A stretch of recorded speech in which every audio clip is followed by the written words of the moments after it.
Hoy día vamos a comenzar el capítulo 16 del estudio de Apocalipsis, de este estudio, no el capítulo 16 propiamente tal, y nos vamos a referir específicamente al milenio, ¿ya?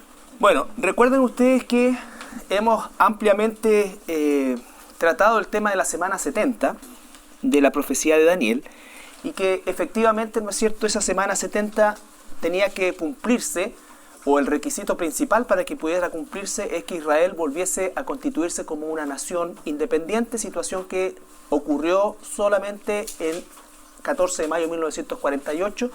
A partir de ese día en adelante, Israel se restablece como nación independiente después de más de 2000 años de dispersión judía, y como lo dijimos, en condiciones absolutamente milagrosas, porque justamente en ese entonces estaban saliendo del holocausto, estaban completamente diezmados, un pueblo totalmente destruido. Sin embargo, a partir de ese momento se comienza a generar la nación de Israel actual, ¿no es cierto?, o el moderno Estado de Israel, como se le llama, y efectivamente, ¿no es cierto?, han transcurrido alrededor de 70 años y ya hoy día Israel es un país desarrollado, un país que tiene en definitiva presencia importante en la economía del mundo. En todo caso, no obstante, ¿no es cierto?, Israel no ha cumplido, o no se han cumplido en Israel ninguna de las profecías mesiánicas, ¿no es cierto?, ni nada de lo que se le prometió a los patriarcas.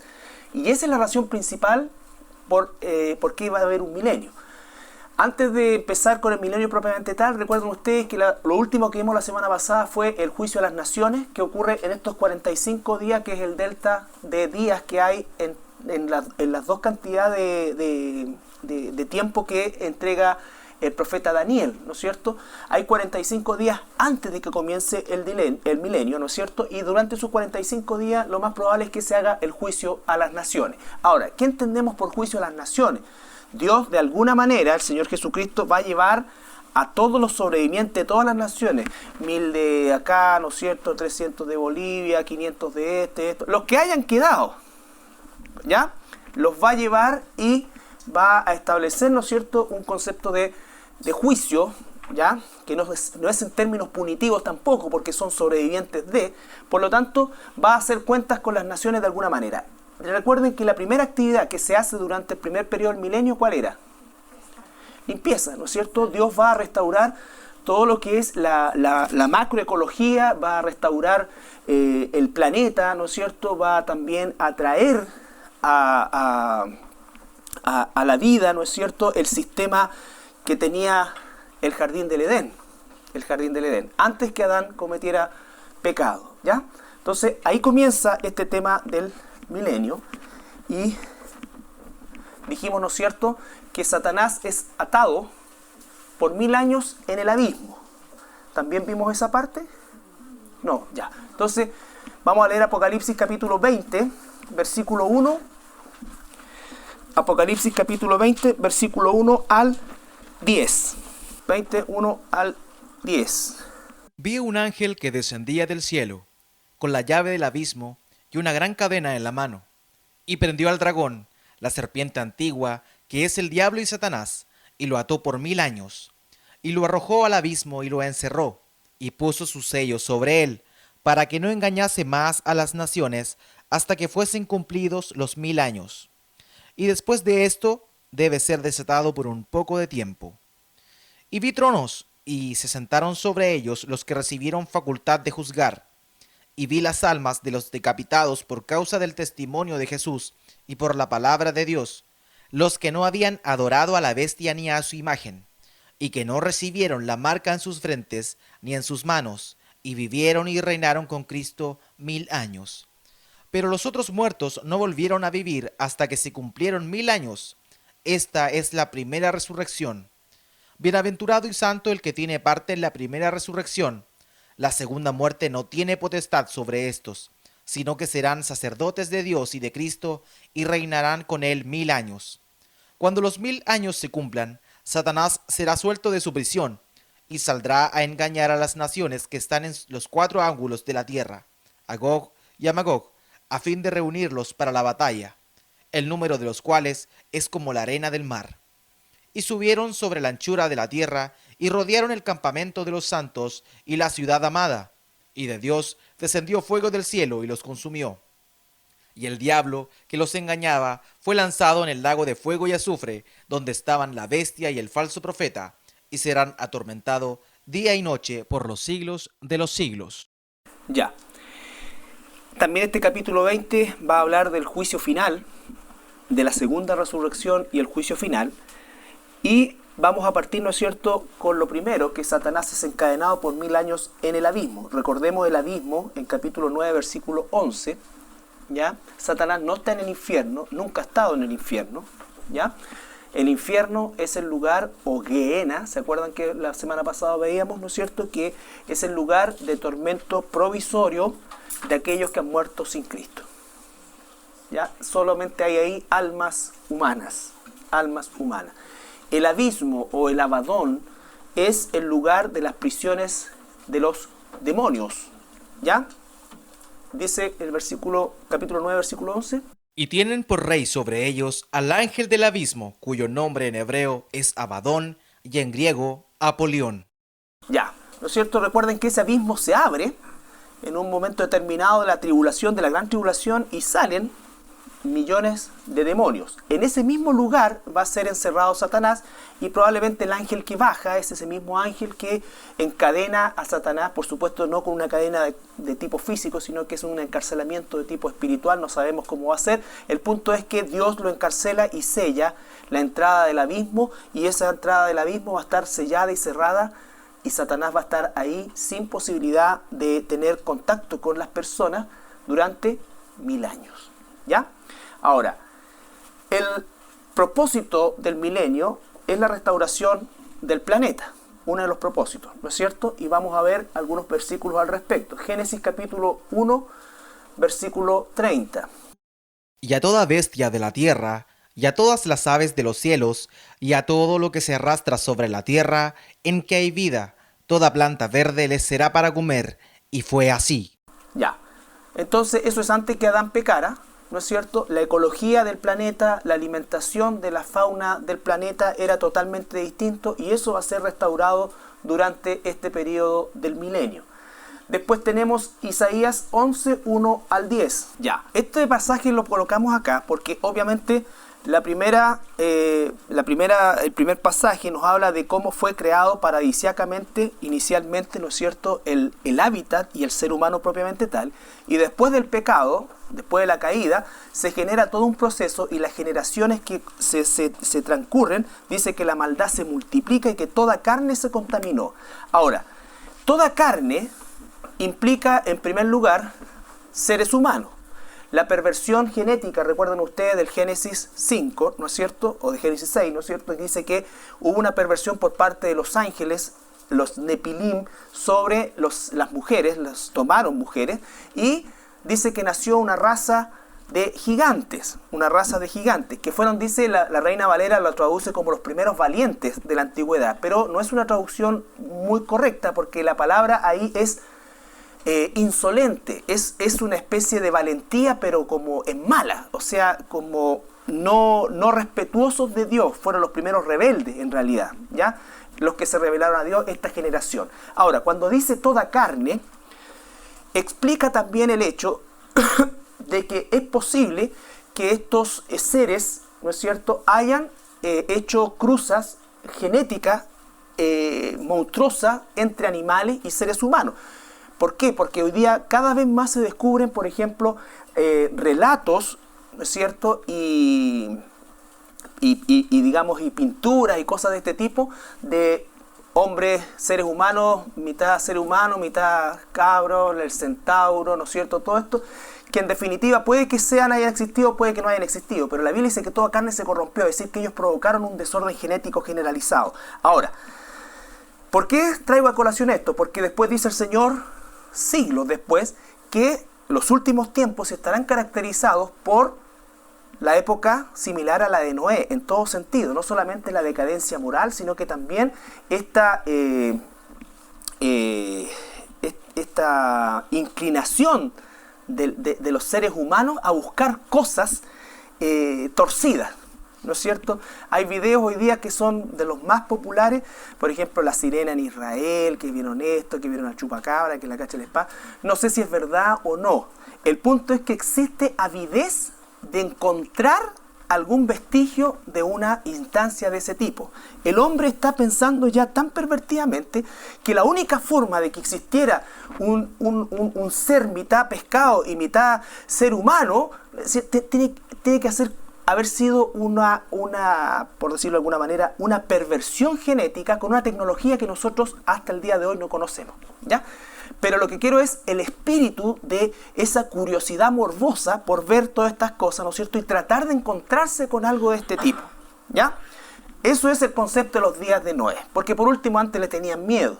Generaciones anteriores le tenían miedo a estas cuestiones. Pero hoy día, ¿no es cierto? Con lo que nos asustaban a nosotros cuando chicos, hoy día los cabros se ríen. Entonces, cada vez más la monstruosidad se hace parte de, o sea, los juguetes de los niños, en su gran mayoría, constituyen monstruos. Entonces ya hay un inconsciente colectivo que está entrenado para ver todo este tipo de perversión.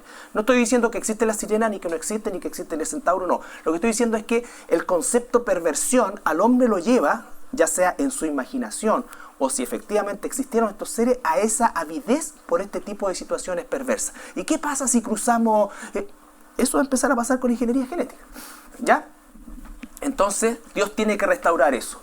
Por eso dice después Romanos capítulo 8, versículo 19 al 22. Dígame. Sí. Nefilim significa seres caídos. Seres caídos. Eran gigantes. Una raza gigante que de alguna manera se reprodujo después del diluvio también, porque lo encontramos hasta el tiempo de David, ¿ya? Hasta el tiempo de David. Los ángeles caídos pervirtieron la genética de la mujer, ¿no es cierto? E intervinieron, mejor dicho, la genética de la mujer. No necesariamente debieron haber tenido relaciones sexuales, porque ellos tenían un conocimiento distinto al nuestro y absolutamente superior. Y todos estos tipos de seres siempre se asociaron como enemigos de Dios y con los después, en el tiempo de David y en el tiempo, ¿no es cierto?, de la conquista, con los enemigos de Israel. Entonces eran seres, bueno, son también, como lo vimos en su oportunidad, los únicos seres vivos que murieron y nunca van a resucitar, porque ellos sí fueron exterminados, ya, porque no corresponden ni a uno ni a otro. ¿Quién tiene Romanos 8, 19, 22? Así está la creación, ya. Porque el anhelo ardiente de la creación es el aguardar la manifestación de los hijos de Dios, porque la creación fue sujetada a vanidad, no por su propia voluntad, sino por causa del que la sujetó en esperanza, porque también la creación misma será liberada de la esclavitud de corrupción a la libertad gloriosa de los hijos de Dios. Ya, corrupción es una palabra que se repite. La creación está corrompida, partiendo por nosotros, ¿no es cierto?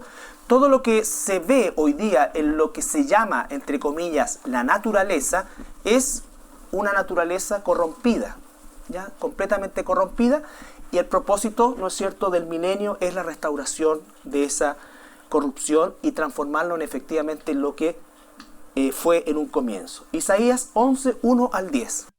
Saldrá una vara del tronco de Isaí, y un vástago retoñará de sus raíces, y reposará sobre él el espíritu de Jehová, espíritu de sabiduría y de inteligencia, espíritu de consejo y de poder, espíritu de conocimiento y de temor de Jehová, y le hará entender diligente en el temor de Jehová.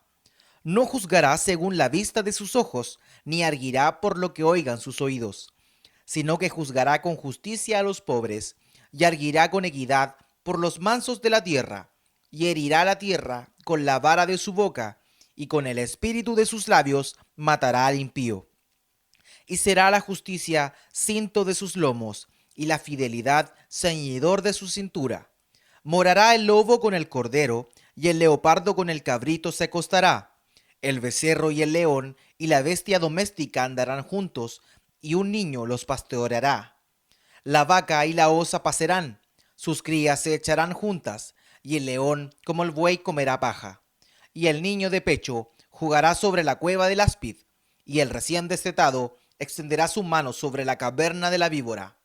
No harán mal ni dañarán en todo mi santo monte, porque la tierra será llena del conocimiento de Jehová, como las aguas cubren el mar.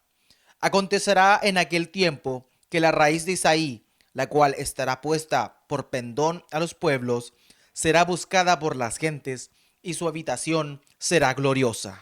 Ahí nomás estamos. Esta profecía es del profeta Isaías, y como vamos a ver ahora más adelante, el profeta Isaías, prácticamente el 80% del libro de Isaías, que tiene 66 capítulos, hace referencia a este periodo del milenio. Y quiero explicar, ¿no es cierto?, que cuando los fariseos, ¿ya?, no creyeron en Jesús, ellos ciertamente tenían una base, por así decirlo, teórica para rechazar también a Jesús. Ellos, obviamente, también el mismo profeta Isaías habla acerca del sufrimiento de Jesús, de todo eso. Pero la visión de los profetas es una visión que ellos no entienden. Recuerden siempre eso, ellos no entienden, y ellos de alguna manera hablan de corrido, ¿no es cierto? Hablan de corrido, no como los futbolistas, hablan de corrido, y efectivamente ellos están muchas veces entre un versículo y otro hablando cosas que van a suceder con siglos de diferencia. ¿Ya? Con siglos de diferencia. Muchas gracias. Después se llevan esto porque seguramente lo voy a perder igual. Entonces, aquí está. Aquí están los profetas. ¿Y qué es lo que leen qué es lo que dicen los profetas? Dice, saldrá una vara del tronco de ¿quién? ¿Quién era Isaí? El papá de David, ¿no es cierto? El papá de David. Saldrá una vara del tronco de Isaí y gobernará y reinará y esto y justicia y ya, ¿verdad? Todo eso. Entonces la concepción mesiánica que tenían los fariseos era la concepción del milenio, que es de lo que habla Isaías, Ezequiel, Jeremías, Miqueas, ¿no es cierto? Habla de el tiempo glorioso de Jerusalén y de cómo Jerusalén va a ser cabeza y no cola y todo esto. Entonces, cuando ellos se les presenta a Jesús, estaban tan llenos de esta parte de la profecía que no reconocieron al Mesías sufriente, ¿no es cierto? Entonces, cuando dice en Isaías 53 que Él murió y habla sobre el Cordero propiamente tal, ellos lo asimilaron como un Cordero pascual real, ¿ya? No como un Mesías. Y entonces los profetas hacían esto. Dios les mostró esto. No vieron esto. Esta es la iglesia. Esta es la gracia. Que es parte del plan de Dios para insertar a los gentiles. ¿Ya? Entonces es importante esta visión porque justamente el propósito del cumplimiento del milenio, ¿por qué tiene que ocurrir el milenio? Es porque Dios le hizo una promesa a los patriarcas que todavía no se ha cumplido. Todavía Israel no es cabeza de las naciones, todavía Jerusalén no es bendición a las naciones, todavía Israel no mora en paz en su tierra y todavía, ¿no es cierto?, las naciones no van a aprender del Dios de Jacob. Entonces se tiene que cumplir el plan de Dios. Recuerden que Dios no es como nosotros. Muchas veces uno se encuentra con personas que dicen, bueno, si Adán y Eva pecaron al tiro, ¿cómo Dios no eliminó y se ahorra toda esta cuestión? Así pensamos nosotros, ¿no es cierto? Pero Dios cumple sus planes. Le va a dar el descanso a la tierra y va a ejecutar el gobierno mesiánico, ¿no es cierto?, el gobierno que originalmente debió haber hecho Adán. Por eso a Jesús también de alguna manera se le llama el segundo Adán, ¿ya? Entonces, Dios le hizo a los patriarcas promesas. Por ejemplo, al primero, Abraham, entre todas las promesas que le hizo, pero esta del 22:18 es importante porque fíjense ustedes que siempre dice, todas las naciones serán benditas a través de ti. No estamos hablando, ahora el pasaje de que acaba de leer el hermano, ¿no es cierto?, en Isaías dice que toda la tierra será llena del conocimiento de Dios.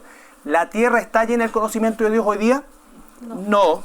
El príncipe de la potestad del aire es Satanás. Nosotros somos extranjeros en este mundo. Si toda la tierra estuviera llena del conocimiento de Dios, nosotros no seríamos extranjeros, sino que seríamos parte de este sistema. Nosotros estamos insertados en este sistema. Estamos en el mundo, pero no somos el mundo. Jesucristo dijo, mi reino no es de este mundo. ¿Ya?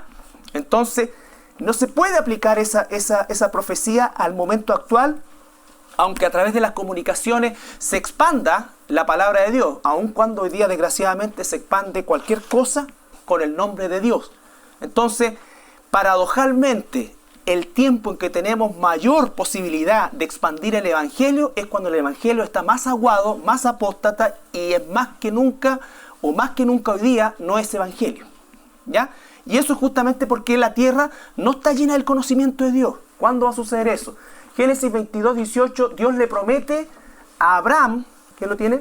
En tu simiente serán benditas todas las naciones de la tierra, por cuanto obedeciste a mi Todas las voz. naciones de la tierra. ¿En la simiente de Abraham hoy son benditas todas las naciones de la tierra? La respuesta es no. Génesis 26, 4. Isaac, hijo de Abraham. Multiplicaré tu descendencia como las estrellas del cielo, y daré a tu descendencia todas estas tierras, y todas las naciones de la tierra serán benditas en tu simiente.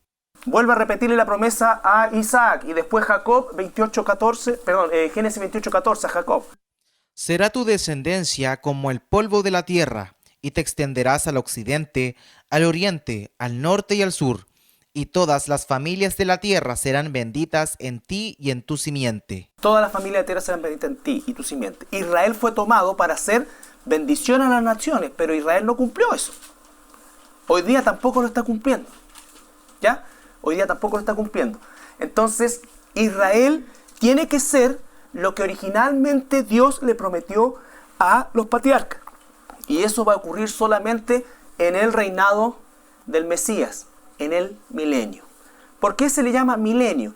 Porque simplemente en los primeros 7 versículos la palabra o la expresión 1000 años, 1000 años, 1000 años se repite 5 o 6 veces. ¿Ya? Entonces se le denomina milenio. Se le denomina milenio, pero es un periodo de tiempo de 1000 años, ¿no es cierto?, en el cual el Señor va a establecer un gobierno perfecto, con una justicia perfecta. En el tiempo del milenio, no lo vamos a ver ahora, ¿va a haber gente que muera? Claro, porque en el milenio la justicia va a ser perfecta. En el milenio no va a haber puerta giratoria, no va a haber tribunal de justicia, no va a haber nada, no va a haber ninguna de esas cuestiones. El que peca muere. Y cuando muera va a ir al infierno. Directamente. ¿Ya? Entonces van a tener, mejor dicho, la posibilidad de pecar, claro, pero también van a tener la posibilidad de no hacerlo. Ahora, ¿cómo va a funcionar eso? No lo sé, porque nunca hemos estado nosotros en un cuerpo perfecto. Siempre estamos nosotros viviendo en un cuerpo caído. ¿Ya? Pero, recuerden ustedes que el primer elemento, el primer instigador del pecado es Satanás. ¿Dónde va a estar Satanás? En el abismo, ¿no es cierto? El segundo instigador del pecado dice el mundo. Pero ahora está completamente renovado y toda la tierra tiene el conocimiento de Dios. Por lo tanto, nos está quedando el tercero, que es la carne. ¿Ya? La carne. Y eso es, en definitiva, lo que va también a demostrar el milenio. Que la caída de Adán fue definitiva. Por eso es que tiene que haber un cuerpo glorificado, y por eso es que también dice en Apocalipsis, bienaventurado el que tiene parte de la primera resurrección. Porque nosotros no vamos a pasar por esto. Nosotros vamos a estar en esta época con cuerpo glorificado. ¿Qué vamos a estar haciendo? Dice, vamos a estar gobernando con Cristo. ¿Cómo? No sé tampoco, ni nadie lo sabe. Pero dice que, al igual que los santos de la tribulación, somos coherederos y vamos a reinar con Cristo. ¿Ya? Entonces, se tiene que cumplir el milenio porque Dios se lo prometió a los patriarcas. Dios también se lo prometió a Miriam, María, madre de Jesús, hasta que Jesús dijo, consumado es. María no es mamá del Jesús resucitado. Por eso que no es la madre de Dios. Esa es una blasfemia. Cuando Jesús estuvo acá, se despojó de todo. ¿No es cierto? Él fue hijo humano de María. El que resucitó, el que salió de la tumba, era hijo de Dios. ¿Ya? Ahora, Lucas 1:30 al 33. La promesa a María. Él siempre fue hijo de Dios, no hay a confundir ni cosas así. Lo que estoy diciendo es que era carne, ¿no es cierto?, con posibilidad de pecar. El cuerpo glorificado de Jesús ya lo hace no humano desde el punto de vista natural. Lucas 1:30 al 33. Entonces el ángel le dijo, María, no temas, porque has hallado gracia delante de Dios. Y ahora concebirás en tu vientre, y darás a luz un hijo, y llamarás su nombre Jesús. Este será grande, y será llamado Hijo del Altísimo, y el Señor Dios le dará el trono de David, su padre. Ya. Entonces dice, fíjese, en un par de versículos dice, María, no tengas miedo porque el niño que viene, ¿verdad?, le va a poner por nombre Yahshua, Jehová salva, Jesús, ¿no es cierto? Y él será grande. ¿Fue grande Jesús? Sí. ¿Fue llamado Hijo de Dios? También. Pero después dice que heredará el trono de David, su padre. Y dice después a continuación, y reinará sobre la casa de Jacob para siempre, y su reino no tendrá fin. eso no ha sucedido. Te das cuenta que en un par de versículos tenemos una situación contemporánea a María y después una situación que incluso todavía no ocurre. Entonces nosotros hoy día tenemos la iluminación de poder saber dónde ubicar cada uno de los pasajes que van sucediendo en función del contexto. Porque Jesús no ha recibido todavía el trono, no se ha sentado en el trono de su padre David. Ese no es el trono en el cielo, ese es el trono en la tierra, la Jerusalén que se va a ser restaurada, y no está rigiendo sobre la casa de Jacob. ¿Ya? No está rigiendo sobre la casa de Jacob. Entonces, ¿por qué tiene que haber milenio? Porque Dios va a cumplir la promesa hecha a los patriarcas Abraham, Isaac y Jacob. Se cumplirán los pactos con Israel, van a habitar con seguridad y por supuesto el Mesías va a reinar. ¿Ya? Miqueas 4, 1 al 4. Todo esto está en la página web, está en audio, está en las diapositivas, así que... Acontecerá en los postreros tiempos que el monte de la casa de Jehová será establecido por cabecera de montes y más alto que los collados, y correrán a él los pueblos. Vendrán muchas naciones y dirán, venid y subamos al monte de Jehová y a la casa del Dios de Jacob, y nos enseñará en sus caminos y andaremos por sus veredas, porque de Sión saldrá la ley y de Jerusalén la palabra de Jehová. ¿Ha pasado eso? No, no. Hoy día Jerusalén es piedra pesada para las naciones. En ese tiempo todos van a querer aprender del Dios de Jacob, del Dios de Israel. Van a ir las naciones porque de ahí va a salir la ley y de ahí va a salir, ¿no es cierto?, la palabra de Dios. ¿Está saliendo hoy día palabra de Dios de Israel? No. Y él juzgará entre muchos pueblos y corregirá a las naciones poderosas hasta muy lejos, y martillarán sus espadas para asadones y sus lanzas para hoces. No alzará espada nación contra nación, ni se ensayarán más para la guerra. Y se sentará cada uno debajo de su vid y debajo de su higuera, y no habrá quien los amedrente, porque la boca de Jehová de los ejércitos lo ha hablado. Ya, ¿no es cierto? Es una condición que hoy día no existe, ni tampoco ha existido antes.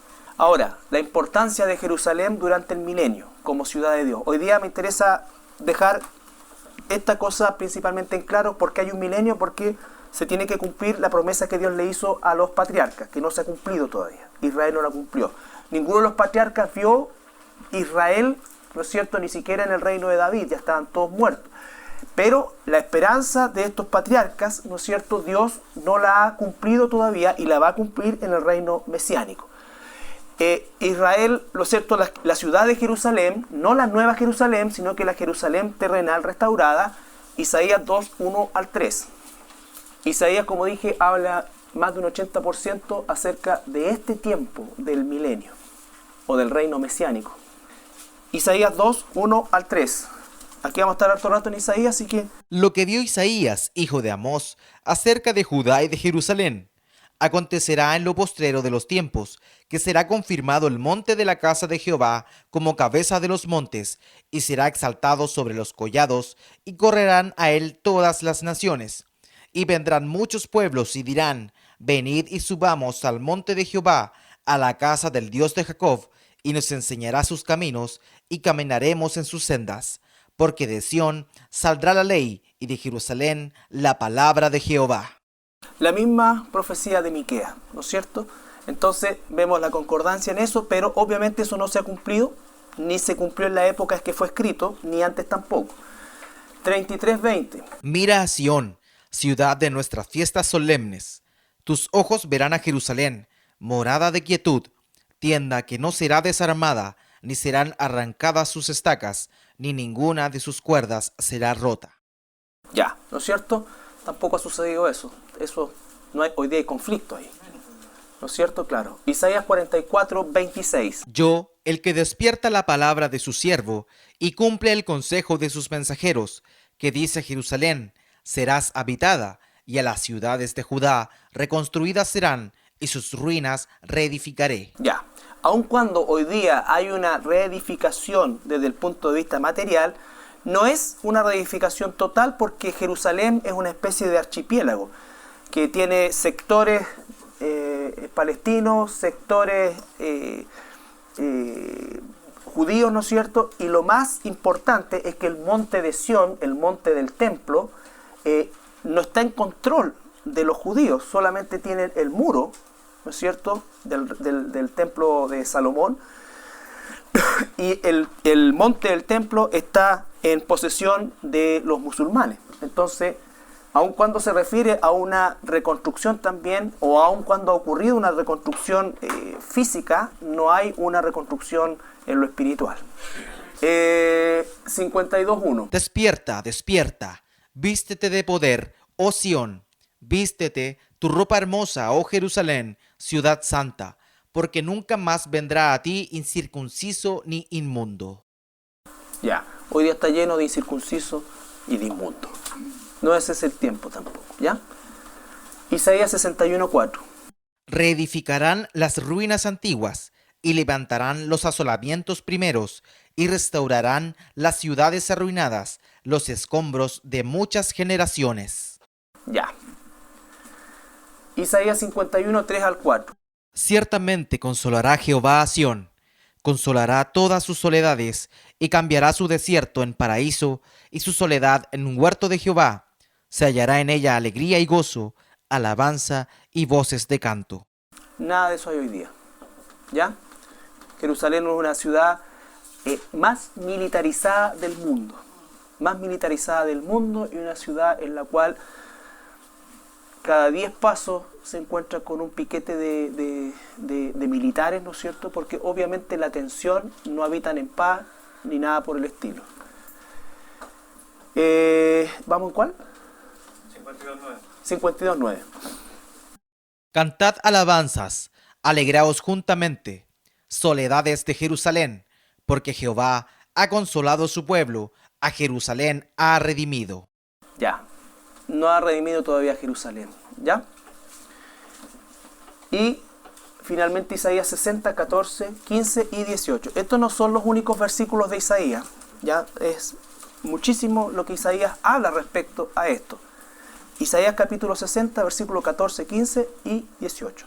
Y vendrán a ti humillados los hijos de los que te afligieron, y a las pisadas de tus pies se encorvarán todos los que te escarnecían, y te llamarán ciudad de Jehová, Sión del Santo de Israel. En vez de estar abandonada y aborrecida, tanto que nadie pasaba por ti, haré que seas una gloria eterna, el gozo de todos los siglos. Ya, eso se está refiriendo a la Jerusalén del tiempo del reinado del Mesías, ¿ya? Entonces nos damos cuenta que Jerusalén, Israel y Jerusalén adquieren una preponderancia en este período porque el reino mesiánico es un reino judío, es un reino israelita. Israel va a cumplir lo que no cumplió. Israel va a ser bendición a las naciones. Israel va a llevar la palabra a las naciones. Piensen ustedes que en el tiempo del milenio, ¿no es cierto?, termina el Armagedón, 45 días al milenio, pongámosle que sean 50 millones de personas que se resalven. De los casi 7.000 millones, pongámosle que queden 50 millones.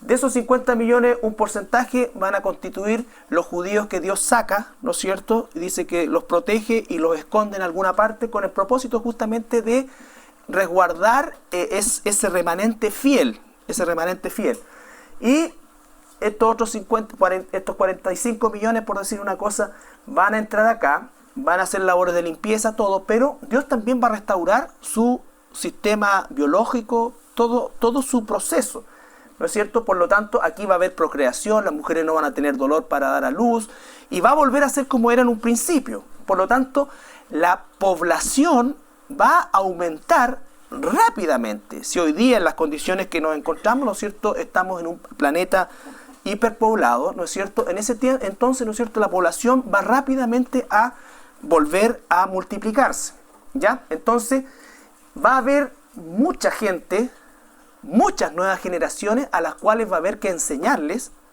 los caminos de Dios, ¿ya? Eso lo vamos a ver un poco más la semana próxima. Pero lo importante hoy día, Jerusalén, la ciudad de Dios, en este tiempo, no ahora, no ahora. Esto es el reino milenial. Esto es lo que leían los fariseos y no les cuadraba el Mesías Jesús como tal, ¿ya? Ezequiel 5:5, ahí es 5. Así ha dicho Jehová el Señor: esta es Jerusalén, la puse en medio de las naciones y de las tierras alrededor de ella. En medio de las naciones. Jerusalén es, Israel es el centro del planeta y el centro de Israel es Jerusalén, ¿ya? Entonces dice que ahí está puesta no por casualidad, sino porque Dios así lo dispuso. Ezequiel 48:35. En derredor tendrá 18,000 cañas, y el nombre de la ciudad desde aquel día será Jehová Sama. ¿Qué significa Jehová Sama? Jehová está allí. O sea que va a estar presente Dios ahí. Hoy no está.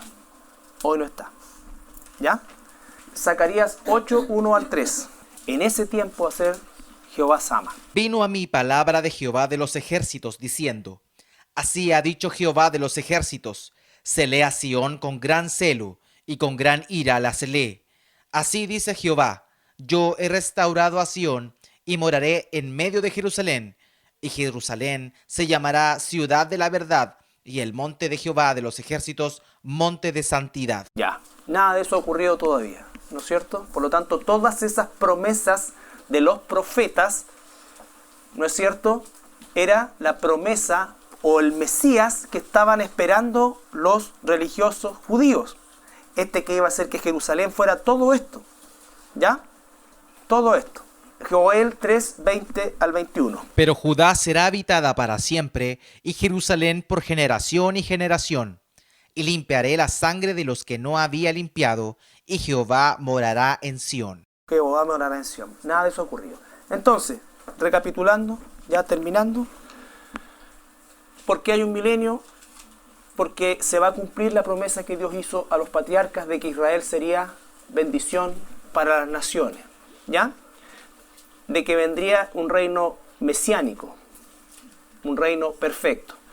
Y que Jerusalén, la ciudad, Sión, la ciudad de Dios, verdaderamente sería eso, ciudad de Dios, y desde ahí saldría la ley, desde ahí saldría, ¿no es cierto?, el entrenamiento hacia el mundo, saldría la proclamación de la palabra, saldría toda la enseñanza de Dios. Cuando Jesús entra en Jerusalén, se baja y llora, ¿no es cierto? Está llorando por el destino de esta Jerusalén, que es hasta de esa Jerusalén de aquel tiempo y de la Jerusalén de hoy. Recuerden que la Jerusalén de hoy va a ser prácticamente destruida en el tiempo del anticristo. Entonces, Jerusalén, Jerusalén, la ciudad sagrada, cuántas veces mandé profetas y no les hiciste caso y los mataste y todo esto. Y no me verán otra vez, ¿no es cierto?, comer del fruto de la vid, hasta que digan ellos: bendito el que viene en el nombre de Jehová. Baruch Adonai Elohim. ¿Cómo estoy? Baruch Adonai Elohim. Eso no lo han dicho los judíos. No lo han dicho. De hecho, hoy día tampoco lo dice. Por lo tanto, ¿cuándo va a volver el Mesías ahí? Cuando Israel lo reconozca y lo reciba y diga verdaderamente: bendito el que viene en el nombre del Señor. ¿Ya? Y lo reconozca como su Mesías. La próxima semana vamos a ver el tema de los sobrevivientes de los israelitas, ¿no es cierto? Esos que estaban guardaditos por allí. Los santos de la primera resurrección, que somos nosotros. Cómo es que se va a operar la justicia. Por ejemplo, solamente una cosa, dice que el niño va a llegar a los 100 años. Lo que está diciendo ahí es que, recuerden que las personas van a vivir muchos años, igual que el periodo inicial, pero dice que hasta los 100 años se le va a contar como inocencia al ser humano. Si un ser humano al 100 años, un día no se ha convertido, no ha recibido al Señor, no sé cómo va a ser el sistema, pero si no ha entregado su vida al Señor, entonces Dios lo va a eliminar, ¿ya? Porque la justicia dice que Dios va a regir con vara de hierro, ¿no es cierto?, va a ser una justicia absoluta, una justicia absoluta. Entonces, en este entonces, la pregunta es, ¿se puede perder la salvación? La respuesta es claro, porque la salvación ya no es por gracia. ¿Ya? La salvación es mantenerse siempre fiel a la ley del Mesías. Va a estar todo perfecto. Nadie va a poder reclamar y decir, no, mira, si Satanás me hizo esto. No, si la situación del mundo es esto. No, porque me presionaron. No va a existir nada de eso. ¿Ya? En la escuela no se va a enseñar la evolución, no van a haber profesores de filosofía. Nada de eso. No van a haber clases de religión. Todo va a estar perfectamente, ¿no es cierto?, hecho por el Señor. ¿Ya? Entonces, este tema, que es muchas veces curioso para nosotros porque no logramos entender el concepto de cómo alguien va a pecar en esa época y cómo va a ser juzgado en aquella época alguien que peque, ¿no es cierto? Cómo alguien que a los 100 años se entregó al Señor puede que a los 200 peque, ¿no es cierto? Y se muera igual, ¿ya? Entonces, es un tema que, como digo, pueden haber especulación al respecto, pero vamos a tratar de ser lo más, sacar lo que la Biblia nos dice y no inventar otra cosa, ¿ya? Y lo que no sabemos, no sabemos. Recuerden que esta es una época en la cual nosotros ni siquiera vamos a estar en un cuerpo como el de ahora restaurado, sino que en un cuerpo glorificado. Entonces, nuestra visión hoy es prácticamente imposible porque no tenemos ni un cuerpo restaurado, ni menos un cuerpo glorificado. Entonces tenemos un cuerpo caído. No sabemos si en un cuerpo restaurado, ¿no es cierto? Porque Adán era un cuerpo perfecto. ¿Cuándo es que se considera a Adán que pecó? ¿Cuando la serpiente tentó a Eva? No. Cuando cometió el hecho, ¿no es cierto? ¿Tenía pecado Adán? No, pero tenía la facultad de elegir. Pienso yo que va a ser una situación muy similar, ¿ya? El pecado, ¿no es cierto?, va a ser castigado conforme a la acción de la persona. Hoy día Dios quiere limpiar nuestro sistema de pensamiento porque estamos completamente corrompidos, pero no sabemos cómo va a ser la mente de las personas que nazcan, por ejemplo, en el milenio. ¿Será un tema de traspaso de genes? No, porque la muerte no se va a traspasar ya por allá, porque Jesucristo vence la muerte. Entonces la muerte va a ser una opción, como lo fue para Adán. La muerte no estaba en la genética de Adán. Adán al morir la traspasó a nosotros, ¿no es cierto? Pero no estaba en su genética. ¿Pero la moralidad no puede ir inserta en los genes? Lo que pasa es que la moralidad es una cosa que pertenece a lo no físico del ser humano propiamente tal, pero tiene un asiento físico también. Entonces, como te digo, es una situación que no podemos nosotros determinar, pero lo que sí sé, sacando, y todos los autores sacan específicamente el único ejemplo que tenemos de un hombre o de seres humanos similares a los que van a ser en el milenio, y digo similares, es Adán, ¿no es cierto? Porque los otros, por ejemplo Matusalén, aunque vivió más que Adán, Matusalén ya es producto de una naturaleza caída, ¿no es cierto? En cambio Adán no. Adán, cuando pecaron, ellos no tenían pecado en ellos. Se transformaron en pecadores a partir de ese momento. Entonces es como el único ejemplo que podríamos tener cercano a lo que va a ser, digamos, las generaciones del milenio. O Cristo mismo, claro. Pero Cristo, ¿no es cierto? Recuerden ustedes que nosotros tenemos que ver que Él se despoja de su condición de Dios también, ¿no es cierto? Y vive como ser humano. Vive como un ser humano. Nosotros vamos a tener seres humanos con una naturaleza carnal caída, ¿no es cierto? A diferencia de Jesús. Jesús fue como Adán. En él no había una naturaleza caída, ¿ya? Y efectivamente, desde ese punto de vista, podríamos decir nosotros que el Jesús que vino a la tierra va a ser de alguna manera también ejemplo de lo que sería, ¿no es cierto?, el ser humano restaurado en el periodo del milenio. Nosotros no vamos a tener cuerpos glorificados, vamos a ejercer labores de carácter gubernamentales juntamente con el Señor, ¿Ya? Entonces, después nos vamos a entretener más cuando sea la Nueva Jerusalén, porque ahí sí que vamos a necesitar un poquito de imaginación. Porque, por último, el milenio nosotros podemos tener una concepción mental idílica, ¿no es cierto? No, y por ejemplo ya de que sea precioso, de que todo sea perfecto, ¿no es cierto? Un león de mascota, claro, ¿no es cierto? Un negro, un chino y un rubio, ¿no es cierto? Todos tomando once como ese con el león abajo.